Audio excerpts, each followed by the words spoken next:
Welcome to the Soft Issues Podcast with Wei, Matt, Lee and Ev. This week we talk about arses. Should we start recording and then just say... Oh, okay. Hey! Welcome to Soft Issues! Yeah. Let's talk about like saddle myths, like kind of debunking a few of the kind of general myths. And then talking about... maybe we can talk about... the Tour de France, how they sit on saddles. Actually, that's a really good thing to talk about, is how people look at pros and kind of go, well, they're really fast, so that's how I should sit on my bike. Yeah. Good. Obviously they shouldn't. I guess that could be one of the myths. What, that bike riding should be uncomfortable? Well, like bike riding as a sport, well, any sport is about like making yourself uncomfortable. Hurt locker. It's about there's a definite level of discomfort you need to go through. But you're hoping that's because of the perceived exercise rather than... You want to be in control of your discomfort as much as possible, right? In terms of how hard you're pushing, how long you're riding for, what terrain you're riding over, all that kind of stuff. You don't want the bike to be causing any unnecessary discomfort, if at all possible. Does that kind of make sense? Yeah. I mean, we say it all the time, don't we? Yeah. I think our line is always like, discomfort should be a choice. Like you can choose to be in discomfort. Choose life. Choose discomfort.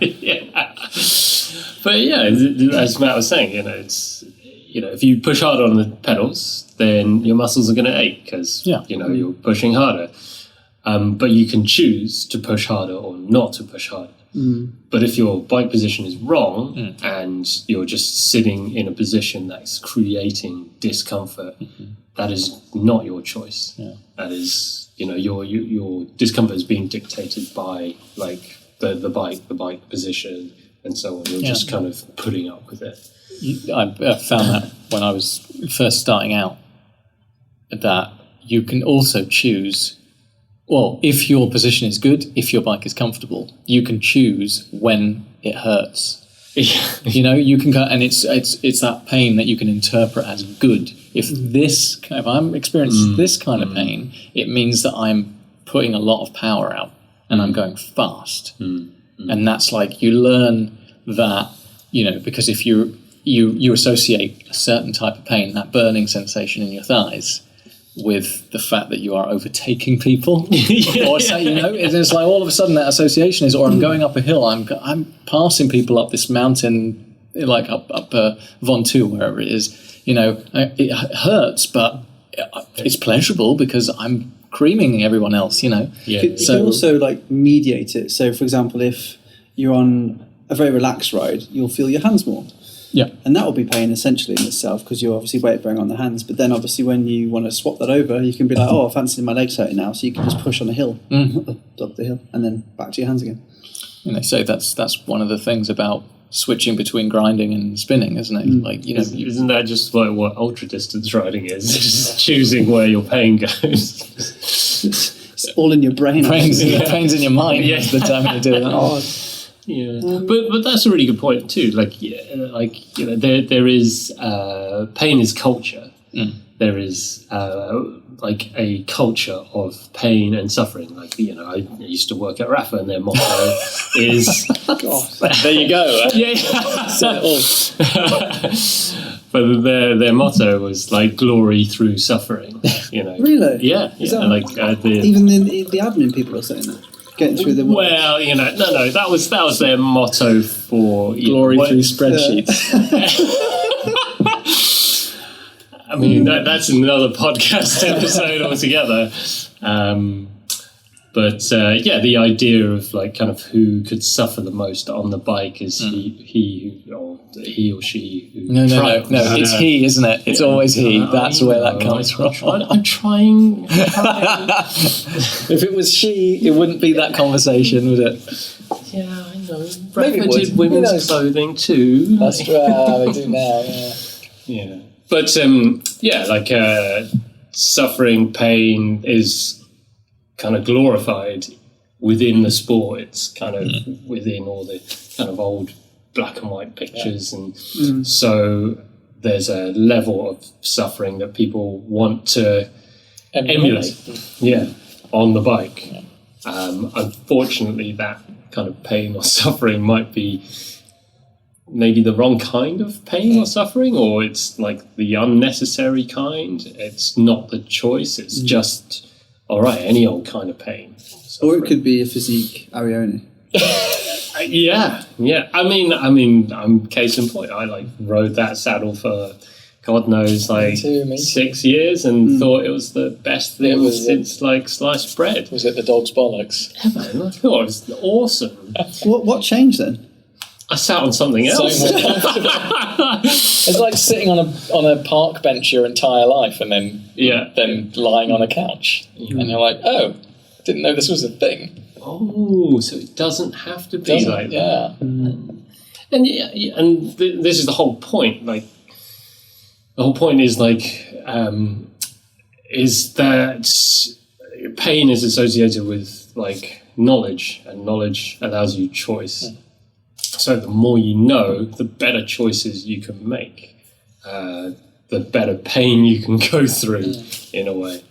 Well, the term pain related to cycling is so ambiguous, right? Because everybody, from the moment that you get into it, as a sport anyway, not just like commuting or whatever, everyone's like, pain, feel the burn, it's good. This is, you want, put yourself in the hurt locker. You've got all these sayings. Sure. But if you've just bought a bike, or you're just not very experienced, and you don't realise that they don't mean the kind of pain that you're feeling. What you're feeling is a pain that in areas that you shouldn't be feeling pain. Yeah. You're not supposed to. Pain till you go numb is the wrong kind of pain. Yeah. Right? You want to avoid that. Yeah. When people are like, I rode for so long, I was going so hard, I can't feel my nutsack. You're not. That's not right. You're not. But I don't know. When I started club cycling and stuff, that was the norm, because no one kind of really knew any better. Yeah. They were just well, that's just kind of what happens. Yeah. And just got to harden up and kind of ride Thank God through for it. bike fitters. Am I right? Sorry. So thank God for bike fitters. Am I right? I know. Most important people on the planet. Well, I think we forget kind of how much things have moved on, or how much knowledge has been acquired, or how much people have learned about physiology and just anatomy and how the body should function on a bike within the last 20 years. Yeah. The bike has completely changed. Saddles have completely changed. When I first started riding, there was just, Brooks saddles and hard leathery things to sit on. Well, rod brakes and I'm exaggerating. But the flight set, the Cell flight was the pinnacle of bike technology when it came out. It's a solid, rounded, kind of firm, very, very light saddle. But everyone was like, "Wow, this thing is so amazing because it's so light and it's not It's not a turbo. Yeah, it's not leather. Which it's a weird, because I got a turbo, a fake, not a leather one, but one of the modern ones. They're cheap now. And actually, I set it up on a kind of a vintage bike. It wasn't too aggressive or anything. I sat on it. I was like, this actually quite suits me. Yeah. Whereas, the vast majority of people are like, no. Yeah. No, that's no. Why would you? It's pointing in exactly the direction you don't want it to point. Really. Could someone describe the flight to the listeners? Go on. Yeah. So it's for the benefit of those listening. Wade has just gone and picked up an Italian flight. Okay. It's slightly scuffed on the nose. Looks like somebody's been sitting on the edge of that. Describe this very accurately now, because people have no idea. Yeah. So I would describe it as a classic kind of V-shaped saddle with if you looked at it from the front on, and you looked at the profile of the saddle, it's very domed. So the top of the saddle sits much higher than the rest of it.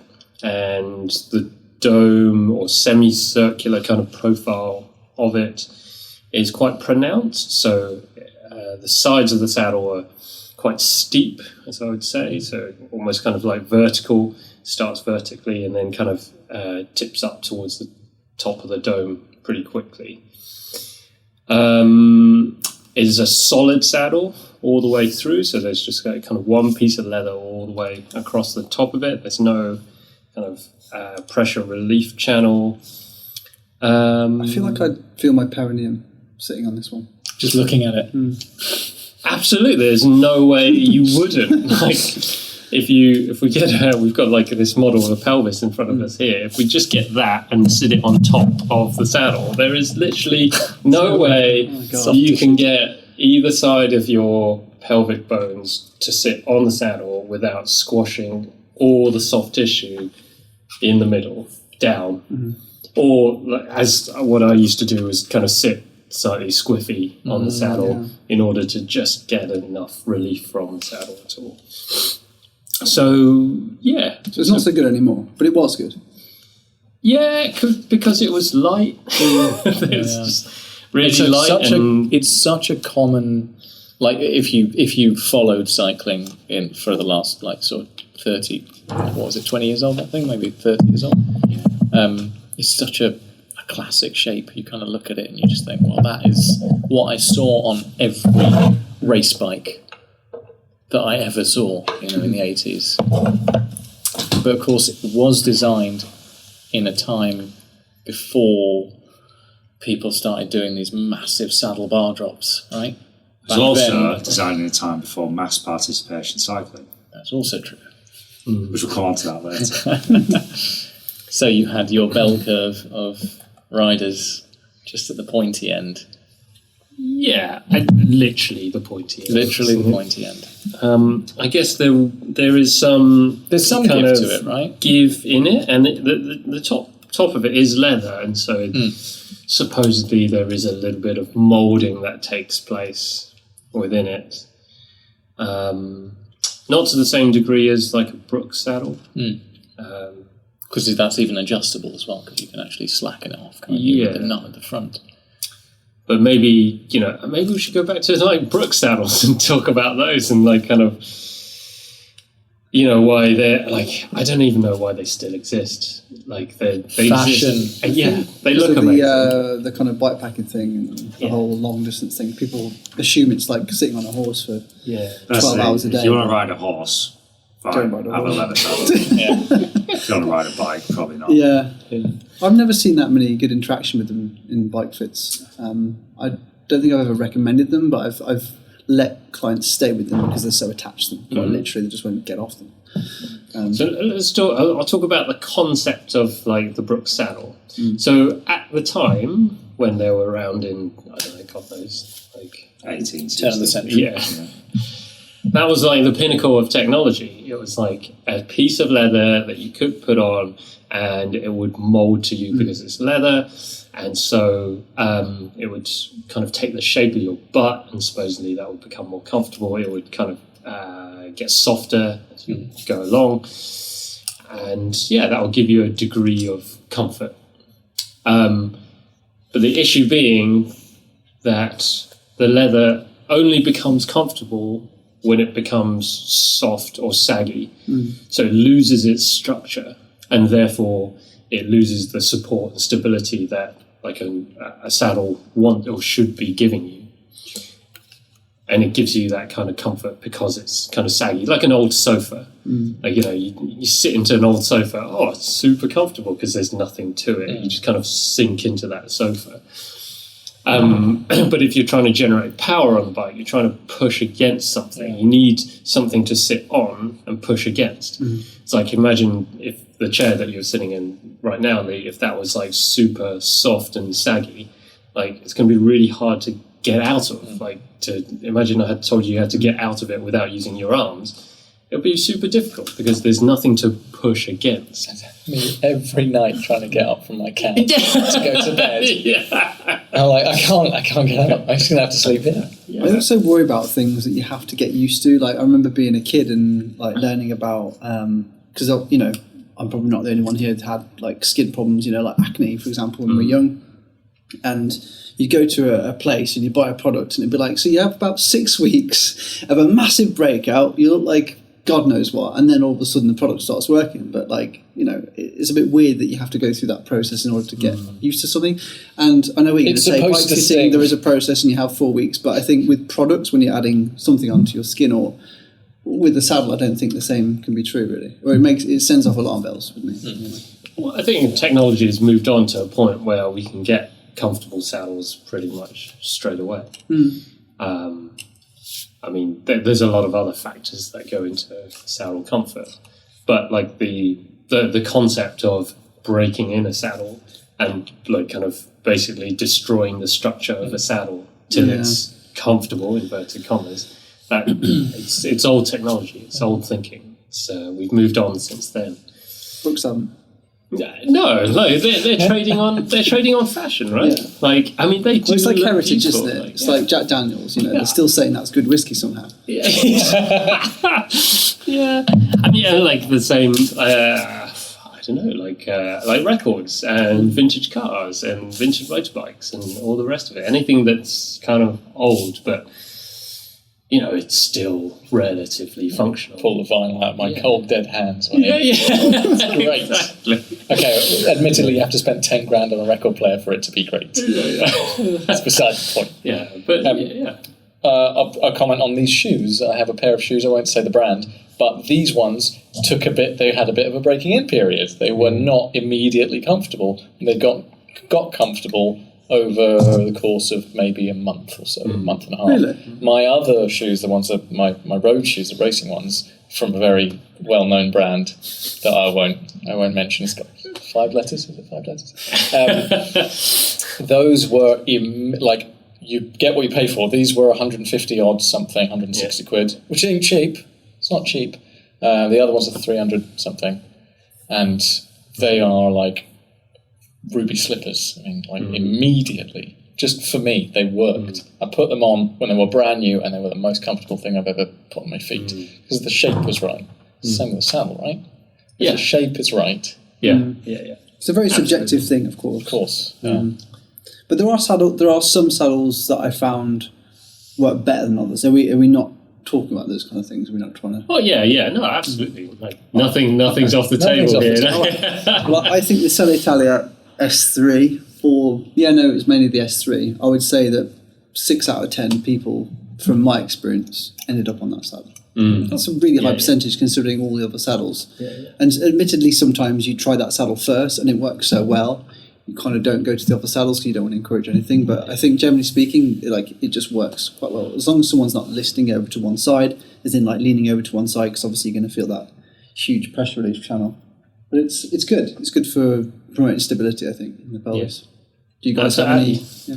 It's working within bell curves, isn't it? You're always going to get your outliers at each end of the spectrum where something completely left of field is going to work best. But, let's face it, the bike industry does not have our best interests at heart. They're here to sell product, and they're trying to get the shape that is going to work for the most amount of people. This might be my cynical view on it, but they're trying to get as close to the best shape as possible for the most people. So they're trying to hit as much of the middle of that bell curve as possible. And the S3 is essentially quite an inoffensive saddle in a way, which is great because the last thing you want is your saddle to be offensive. But I don't want to call me names. Exactly. It'll be muffled though. But it's like the S3 is not overly wide, it's not overly flat, it's not overly rounded, it's got a whopping great big cutout in the middle of it. I'd fall through that. It's relatively going to be inoffensive for quite a lot of people. So it's going to hit the mark in quite a lot of instances. Yeah. And there's a few saddles like that. The Roman's quite like that as well. There's a lot of people that ride that like relatively well. It's kind of inoffensive. So there's always going to be that middle of that bell curve. But saddle shape is just one part of the equation, isn't it? Sure. If you have an S3 that you like and it's working great, if we put it on in the wrong place in space, it's not going to feel great. Very good point. There's so only takes a millimetre. Yeah, there's so many factors at play. Didn't take that, sing that. You've But like you're absolutely gone right. down memory lane. Take that 994. Saw the eyes glazing over there. Wow, yeah. That's the thing, isn't it? It's like, you can have quote unquote the optimal saddle shape if there's something else that's not kind of working optimally, like your saddle's in the wrong position. Yeah. Cool. It goes back to bike fit again, doesn't it? Well, if your bike's the wrong what size, else is there? you can't. Yeah. Exactly. What else is there? You can't get. I mean, you might have the perfect saddle for you, but you could never get it let's say far forward enough because you're. Because your seat tube angles, very tube rarely these days will your seat tube angle be too slack. It's probably the other way. You can't get far back enough because everyone crit bikes these days. I do see it a lot, actually. I see a lot of people with the saddle slammed back on the rails. And I'm like, it's really? Yeah. And this is the thing, it's like if you cannot get the saddle in space to where it needs to be, then you're fighting an uphill battle. Yeah. Same if your cranks are too long and you're another one, you're not going to be comfortable. Yeah. So there's more than just the saddle itself at play. There's a whole load of things going on. There's a particular financial argument for this, isn't there, when it comes to the bike industry. Cranks are a lot more expensive to offer in lots of different lengths.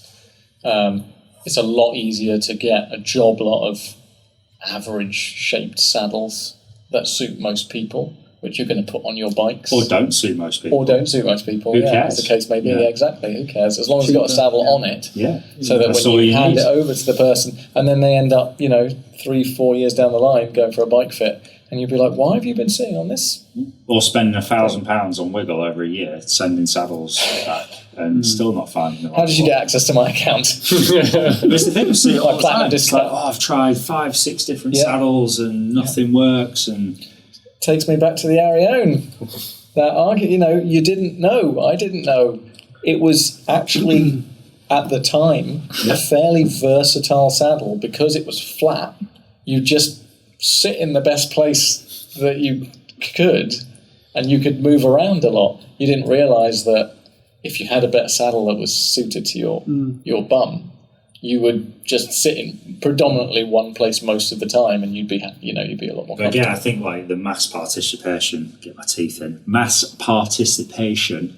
element of cycling has kind of forced a lot more different saddle shapes. Yeah. Because like back in the day, everyone rode a flat, long saddle and just got on with it. Whereas now there's a lot the bell curve is a lot wider, and people have to. Yeah. If you didn't suit a race bike. Well, you didn't ride a bike. Yeah, exactly. Or you rode a Dutch bike. Well, you rode a Dutch bike or you rode a race bike in pair. Yeah, basically that's it. There's only two choices. Yeah. I had a client a few months ago, and she'd gone to see a saddle specialist, and we got her on the jig. I didn't know there was such a thing. What's a saddle specialist? See, this is. I'll come back to it. But she saw a saddle specialist. I never found out the name, unfortunately. But anyway, crying chair. She was in a lot of pain, and obviously, any kind of numbness down there is obviously a problem for male or female. So we had to kind of figure out what it was. So as soon as we got onto the jig, she was hyperextending. She was at I can't remember the degree now, but it was basically 35, 40 mil too high. Whoa. So I kind of explained, basically, regardless of what saddle she put on, that this guy put on, I'm assuming it was a guy, I think it was. Obviously, if you're overextending your legs, every saddle's going to feel awful because you're essentially gyrating. You've got a piece of plastic that you're trying to avoid hitting between your legs. So obviously, when we put the saddle down, the saddle felt okay, and then we tried a few different ones, and then it was obviously better. And I did ask her, I said, did he change the saddle height any time? She was like, no, he was just switching the saddle heights. So it's the saddles instead of the actual heights. So I was like, that's a very niche saddle specialist. That's the saddle specialist. Well, she got her money back because he was like, I can't fix it. Could have just put the saddle back. I mean, this is why you have to take everything in context, isn't it? It's like you can't just change one thing in isolation. You change one thing, everything changes. And this is what, like, you bang that drum so hard and it falls on deaf ears. It's like, spend £400 on a 3D printed saddle, thinking it's going to cause or solve all your issues, and then it doesn't. You feel hard done by. It's like, well, yeah, you're taking this kind of out of, you're looking at this without looking at the context of the wider kind of picture. Obviously, it's not going to work. Saved a bit of tax. Yeah, exactly. But anyway, it mind boggles, to be honest. Like, I don't understand it, but I want to know more about this saddle specialist. But it's just because we see it. We see it every day. I get it. It's like, playing the piano is easy if you can play the piano, right? Yeah. So I get it, but it's, I don't know. To me, it's just logic and reason. But like, there's difficulty of, like, say, putting my cynical hat back on again. Do it. Here it comes. Of people being subject to marketing and product. So saddles are a product, and therefore they need to be sold. And the easier they are sold, then the more product is kind of bought, and those kind of product companies are happy. So everyone's trying to make it as easy as possible to make that choice of choosing a saddle, so on, which is why bike fitting is hard. People don't want to get a bike fit because it is hard. It takes commitment, it takes energy, it takes time, it takes effort. But hopefully, at the end of that kind of process, you are rewarded, and the more knowledge you have, therefore, the more knowledge you have, then the better decisions, the better your outcomes. Like Ev and I were saying about how, we sat on terrible saddles for a long time because we didn't know any better. And your body is always the ultimate yes man. It will always try and get the job done despite all the challenges that you try and throw at it. But the better your knowledge and the better your understanding of actually what's going on, your biomechanics, your pelvis, your kind of anatomy, how you ride, all those kind of things affect kind of your ultimate kind of outcome. Like I dread to think like how much better a cyclist I could have been like if I'd actually ridden, a better saddle, a better seat height, a better bike position, and here comes Captain Hindsight. Yeah. I mean, this is why we're also bike fitters, because we've all like messed our bodies up. We're trying to help people not to mess their bodies up. So to that end, what are we looking for in a good saddle? Stability. So if you're kind of, sat listening to this and you're thinking, maybe I could have a better saddle. What is it? What are we looking out for when we're riding on the road that will give us a clue as to, we've got a good saddle here, or this could be better? What would the what do we think? To do with pressure, I think. So avoiding front pressure is probably something going on if all you're engaging with is your downstairs. Your soft tissue, basically. Yeah, basically. So avoiding soft tissue pressure as much as possible. Yeah, like talking about pelvic stability, that means like kind of you not kind of moving around on the saddle too much, like rocking your hips, rotating forward and back, finding that you can relax on the saddle. You don't have to feel like you're constantly moving yourself on that saddle, not experiencing any pain in other parts of your body. And I guess, like having choice again, like just not being aware of it, like it's just there, and you're not really thinking about how comfy it feels, but you're also not thinking about how rubbish it feels. That is the first thing that springs in my mind. When it disappears from under you, that is when it's good, right? You don't think about it. You're not feeling it. It's there. It's obviously there. If you think about it, you're going to notice it. But it's not foremost on your mind when you're riding your bike. Yeah. It's kind of like it's transparent. I suppose you could use that term, wouldn't we? Yeah. If there's anything persistent, then that's when you need to do something about it. I will caveat that with like, sometimes people don't feel anything on the saddle, and their body's found a way of getting them relatively comfortable on that saddle, but then the pain that would have been there transfers somewhere else. Their knees hurt, their ankles, their elbows, their wrists. So compensations, right? Yeah, compensations. Can I just address an elephant in the room? Yeah. Right? Who sits on any of these saddles without a pair of padded shorts? You'd be surprised. I'm not sure I would be, because I've seen a lot of people do it, and I'm constantly kind of saying whether this is wrong or this is right. You tell me. But I'm like, these saddles are not really designed to be ridden without a chamois. Yeah, look, it's... We just wear a chamois. It's easy. Buy some chamois. Answer the question away. I don't know. My answer for everything is always it depends. Let me give you this example. I'm riding the Pro Stealth now, and I really like it. Right, I've got a couple of them. I've got one brand of shorts that I wear mostly at the moment, mainly because they didn't cost me anything. But between different models of shorts, the chamois is a little bit thicker at the front, or a little bit thinner at the front. If I wear one particular short, I feel like I've angled it down too much. I wear the other ones, I feel like, it's in the right place. Yeah. So from one pair of shorts to another, Yeah, again, it goes back to choices, isn't it? Like there's lots of different ways to cut the cake, as it were. We had a lady who came in specifically last week for a saddle fit. She said, I want a saddle that I can sit on without having to wear like kind of bib shorts or padded shorts. And fair enough. Found her a saddle. Felt great. What was that saddle? SMP Well Gel. Well Gel. Gel, that makes sense. Good shape. Which is essentially doing what a bib short does anyway. So yeah, exactly. So again, it just gives enough like kind of padding that it's cushioned enough. You don't want cushioning on your shorts and on your saddle at the same time, right? Because all you're doing there is introducing that.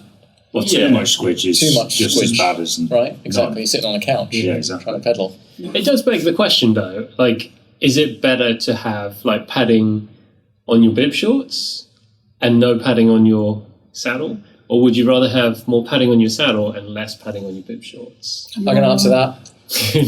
Go! Because less padding on the saddle looks cooler. Fashion. and that's what it's all about. I know, but like I look at I know you're absolutely right. I'm completely wrong. Yeah, I think it's actually the main thing is, and we think from a bike fitting standpoint, if you've got lots of cushion on your saddle, what are you doing every time you push down? You're changing the saddle height. Yeah. So you're kind of making something that's fairly consistent inconsistent. But if you're wearing shorts with a massive pad in them, you're doing the same thing effectively, aren't you? Not really, because then if you have the fit, for example, with the shorts, and then you get that saddle height sorted for that, then you're controlling that variable, essentially. Absolutely. You're more in control of that variable. Then you go back to your point of wearing different shorts with different pads, but the parameters are smaller. Yeah. You're working within smaller margins. So I believe that everyone should have... Oh, this is a big generalization, but like I believe that most people should have enough function within their body to be able to cope with the amount of difference between like one bib short and the other bib short, 100%. and it not make that much difference to their bike fit that they're not, kind of sidelined by like kind of injuries or whatever. It's like Princess and the Pea, right? Like, your body should be capable enough to wear different shorts and still be able to ride a bike and feel pretty good on it. You may be aware of those differences. I'm not good enough. That's what you're saying. No, at all. But like you're very aware of the differences, but you can still ride the bike. Right? Yeah, so totally, you just know that there is difference. Yeah, this is maybe a subject for another podcast. I've always considered myself. What would be the word? Hypersensitive to microscopic changes in fit, right? If my seat post slips half a mil, I know about it. Yeah. The more experience I've gathered, the more quickly I realise and correct it. But definitely, like the tiniest change, I'm like, I'm on that. And there are other people who I hate because they don't have that problem at all. But yeah, maybe that's a subject for another podcast. That might be all in my head. But yeah, but it all comes back to kind of choice. Like awareness brings choice or provides you with choice. Like you can choose like, I want to wear the thicker bib shorts. I want to wear like the less padded bib shorts. I am aware that today I'm feeling a bit more tired, so I don't have as much core control, so I need more padding. I want this. Cause another thing. Longer shorter rides. Yeah, one thing we haven't talked about is, actually it comes back to kind of talking about like pro riders, and like back in the day, everyone who rode a race bike was a racer and so on, and they could sit on all these kind of saddles, and you still see it in peloton today. Yeah. Because they're a very kind of specific creature. They are a racer. They're generating a lot of power on the bike. Yeah. And therefore they sit on saddles in different ways. They're generally lighter. They're like little jockeys, aren't they? These kind of bike races. So their power to weight ratio is kind of much greater than the rest of us and the greater public and so on. They're unweighting themselves. Yeah. So much more than your average. Yeah. So I had a really nice message from one of our clients who said, like, the thing that made the most difference to his saddle comfort overall was increasing his FTP. Nothing that we'd done with his bike. yeah, none of that. Well, maybe the training from him sitting on your jig. Yeah. My leg doesn't feel like it's falling off anymore, but still, the FTP. Yeah. I mean, everyone loves FTP, don't they? It's like the Kool-Aid. File transfer protocol. I mean,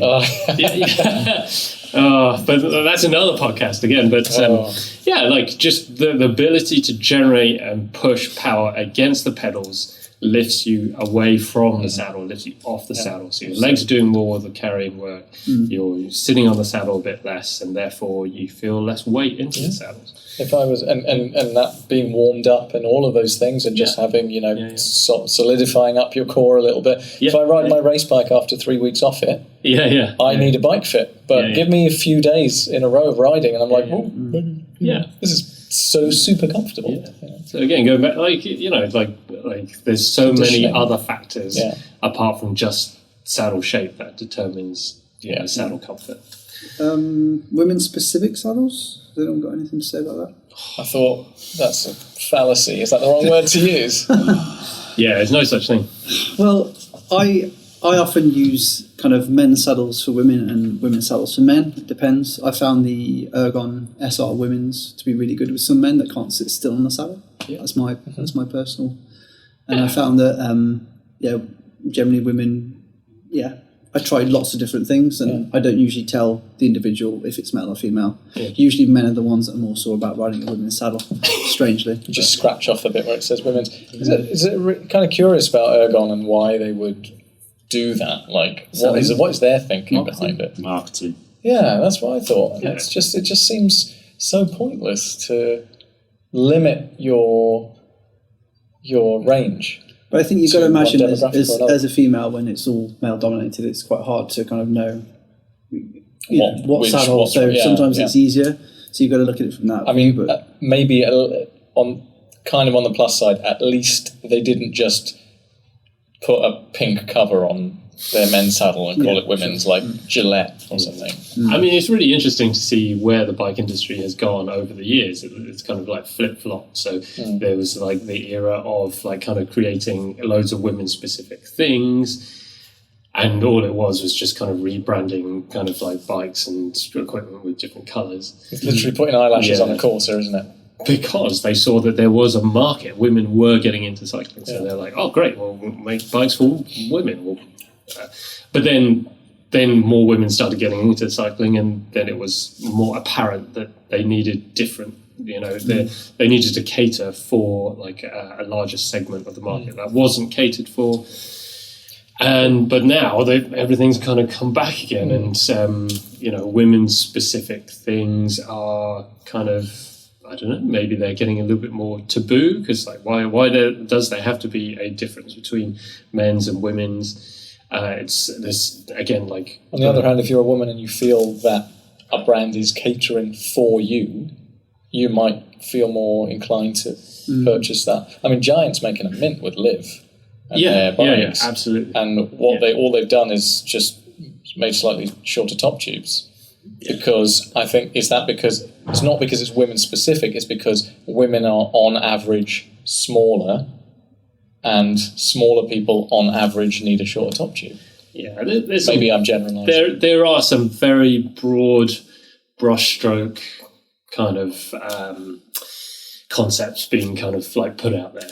Like Giant kind of made the Live brand, and many people like they make women specific products because it is easier to sell to women. Like hands down, it is. Like if you're a woman and you're given a choice of having a women's product or a men's product, it's much more likely to go and buy the women's product, or at least a product advertised to women with women in the marketing. Yeah. Whereas if you did that with your general bike, yeah, suddenly all the men feel alienated. They're like, what is the men's version? You know, so it makes it easier. Again, we're making drastic assumptions here because this is not any of our experience. Are we making drastic assumptions about this huge bike giant whose name is literally Giant that they might have it's just financial interest? Like once you get like scratched beneath the surface and you start to peel layers back, it's just bodies. Yeah, exactly. Like, what does your individual body shape, your individual level of bodily function need to be able to function on a bicycle as well as you possibly can? Yeah. And that is ultimately the crux of the point. But that doesn't work as a soundbite for marketing people, does it? How you get there, there's multiple different ways to arrive at that. I think a bike fit's a good start, isn't it?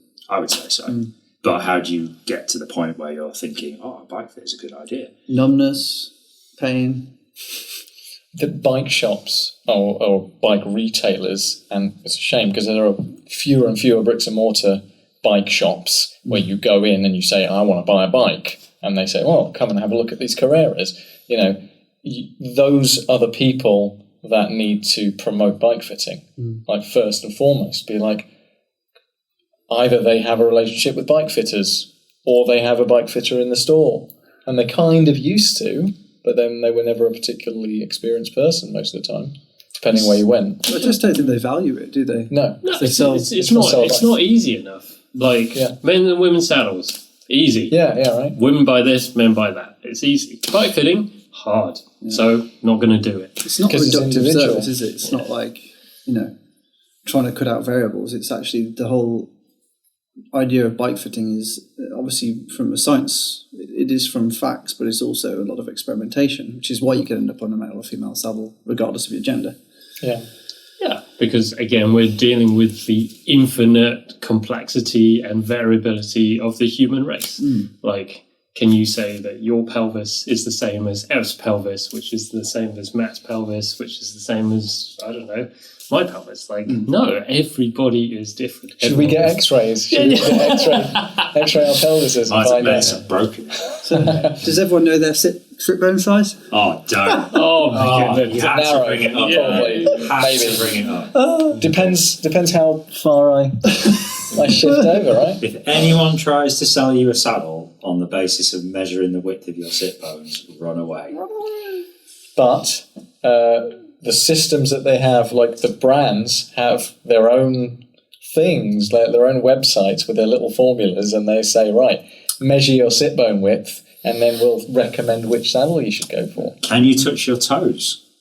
Yes, you need this saddle. No, you're hypermobile. That has to be the worst. Did you ever use the Sella Italia calipers where you kind of like there's literally butt calipers? Yeah, you're literally a butt caliper. What? No. What is this? It's like why? Have you got some? No. Explain to the listeners what this is. So again, like it comes back to marketing and making it easy for you to buy a saddle. Every different saddle company has a different method for ensuring that or allowing you to choose the appropriate kind of saddle for your ride, your butt, and so on. And so, saddle companies have realized that, there is some variability within human bodies, so we need to measure it in some way. So Specialized started it with like a little gel pad which you sat on, and you get an imprint of your butt cheeks, and that would tell you kind of what saddle you wanted. And Sella Italia have taken it to the next level. They have like some hip calipers which they measure how wide your hips are. They have what? Just look it up. How does that even work? And they've got like a back angle. What if you're wearing a bum bag? What happens then? I don't know. Computer says yes, computer says no.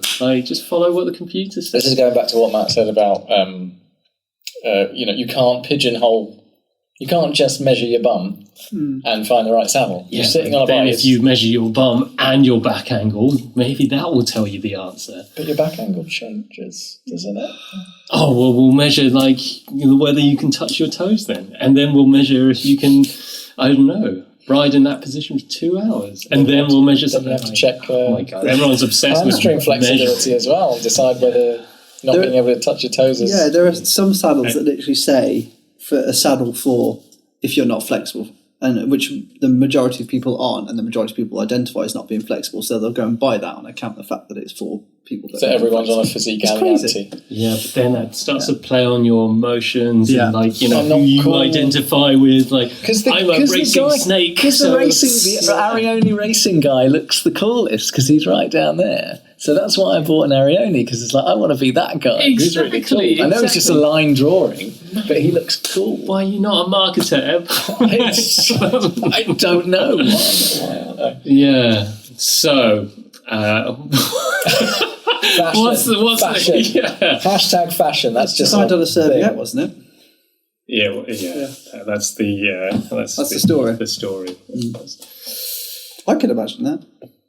Yeah. I mean, it just looks cool, doesn't it?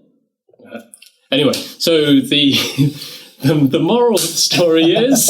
The moral of the story is everyone should have an SNP and be done with it. I'm surprised you haven't mentioned that already, to be honest. Well, it's kind of a nice way to end, isn't it, really? There's one solution to everyone's problems. Tell us about the SNP then. Oh, wonderful. Does it only come in yellow and red? It only comes in yellow and red. That's the test saddle, by the way. S&P is a saddle brand for everyone out there who doesn't know S&Ps. Everyone that's not a bike you're basically. basically quite an authority on this, on the S&Ps. Yeah, they just Why are they good? Well, why do we like them so much? Because they're pelvis shaped. You can check out some of my Instagram videos on kind of S&P saddles and so on. But essentially an S&P What's saddle. What's your Instagram handle? FDN_bike-fit. Nice, concise. I like concise.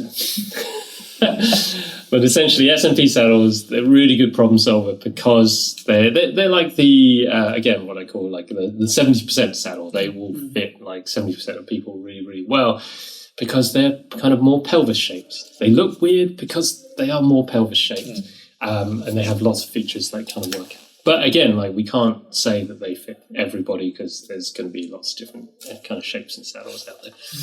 But I think the moral of the story is that, saddle choice is more complicated than just going with the system, with the butt measuring systems, with the touch your toe systems and so on. And again, the more knowledge you can arm yourself with and the more kind of testing that you can do, the better choices you're going to make for your kind of bike riding. Yeah. The fact that you have a 6 metre wide wall covered in different saddles is kind of testament to that. Yeah. There's a reason why we've got over 100 saddle models in the studio here, because there's a lot of different butts out there, and we're constantly adding to this kind of all individuals. Yeah, and it's not just testing saddles, but allowing people to borrow saddles and ride them for an extended period, and only that way can you figure out is this saddle going to work for you? Can you think? I think it's quite instantaneous. I think sometimes if you change between different saddles, I think if there's a slight difference and it feels slightly better, I think it can be quite I don't think you need to cycle 200 miles. I think your gut reaction can tell you a lot, but it doesn't give you that good a context. I guess if you're on a static bike, it's better to take it outside. Yeah. So if you're on a static bike, it's going to feel a certain way. If you take it then out on the road, the bike is going to behave differently. There's a lot more kind of elements to consider: tire pressures, wind, road surface, all this kind of stuff, which makes the bike feel and behave differently. And that can change over time with terrain. You get stronger, like you say, you lift yourself off the saddle. You ride on predominantly gradients, you ride on flat terrain, you take it off-road on your gravel bike or on your mountain bike. So it's very contextual. And I think, yes, I agree with you. You can get pretty much 70% of the way there on an initial impression, but we don't want to get 70% of the way. We want to get it right. So I think it helps to have that additional context whereby you can get more clarity on how a saddle feels and is going to feel over time in the real world, for sure. So I also think if anyone does change their saddle at home, just make sure you're measuring because obviously each saddle will have a different height and step. So make sure you are measuring the height, because obviously if you go change your saddle and it's 20 mil higher, it's going to feel worse. There's a lot about this, isn't there? Different lengths as well. Yeah. So now you have to think about the setback.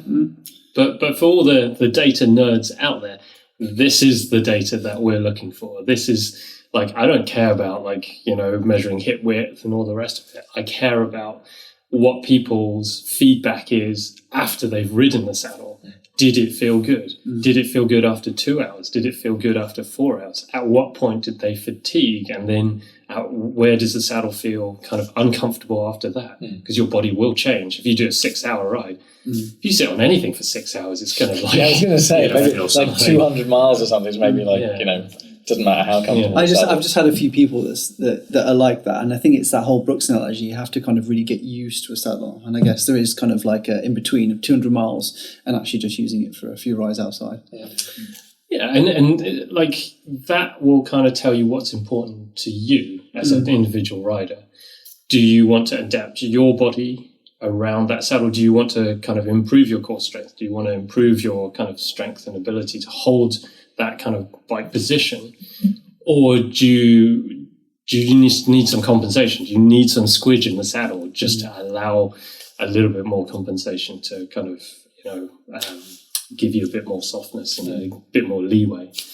But knowing that kind of stuff then allows you to make those decisions, and you just can't get that from just sitting on a jig in a bike fit studio for a few hours or whatever.